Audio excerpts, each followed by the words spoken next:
it is absolutely promising that we're seeing this increase. And I think it tracks with just the general energy that we see, primarily from young workers. Which side are you on? Which side are you on?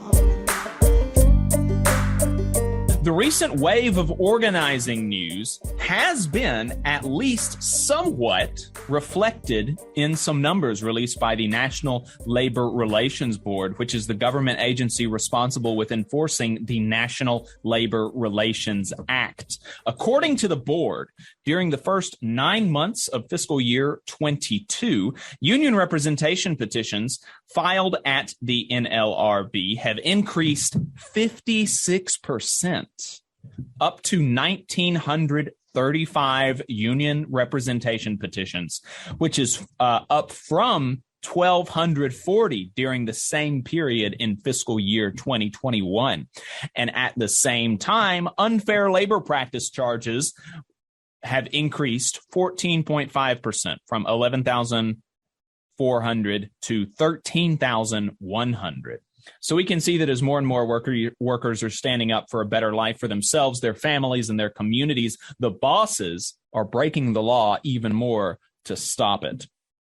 And amid this record, this huge increase among organizing activity and criminal actions by the owning class here in this country, this increase in workload for the agency has not been matched by an increase in funding.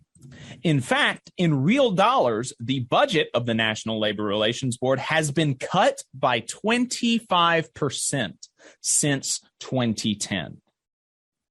It is absolutely really, really disgusting. And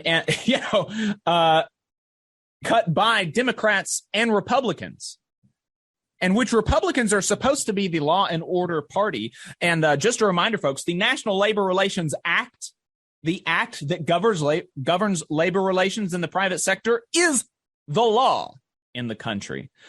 But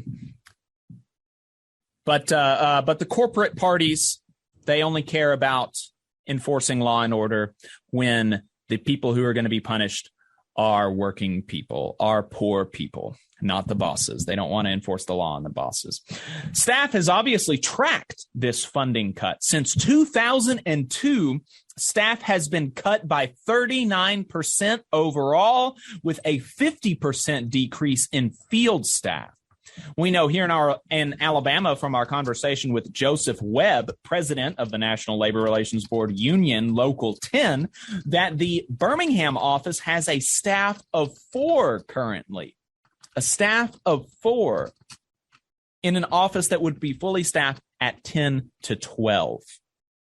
And this tracks with what we've reported on in terms of the EEOC as well. And I imagine we could find the same kind of statistics for OSHA and any other agency that's meant to actually protect working people. Exactly. But again, I thought that Republicans were a law and order party. So you would think that Republicans, being law and order folks, people who want to enforce the law and who don't care about politics, they're just like, look, just the law's on the books is the law's on the books, and we have to enforce that. We have to enforce that, irrespective of maybe what our individual politics are. We have to enforce the law. You would think that they would want to be funding the law enforcement officials at the NLRB, but they don't, because the people that would be on the other end of that, on the other end of those punitive measures, would be bosses, would be the wealthy, not working people. Also known as the primary contributors to their political parties. Right. Now, it is now, as far as the numbers going up, though, it is important to put these in their proper context. 2021, which is what these numbers which is what the union petition numbers were being compared against. We saw a 56% increase in union petitions during during fiscal year 2022, during the first 9 months. 56% increase from fiscal year 2021. It's important to point out that 2021 was a record low for new organizing. So the numbers aren't quite skyrocketing, so much as they are coming up to the levels of 2010, which is the highest of the last 10 to 15 years, to be sure, but not astronomically so. Connor Lewis on Twitter, editor of the Strike Wave Labor Journalism Collective, pointed that out. And so that's some important context, I think. Right. I think we can recognize the positive trend here while, being realistic about how it sits historically. Right. Obviously, we have a ton of room to catch up to where we were even 20, 30 years ago, which weren't exactly, Right. great periods for labor. Right.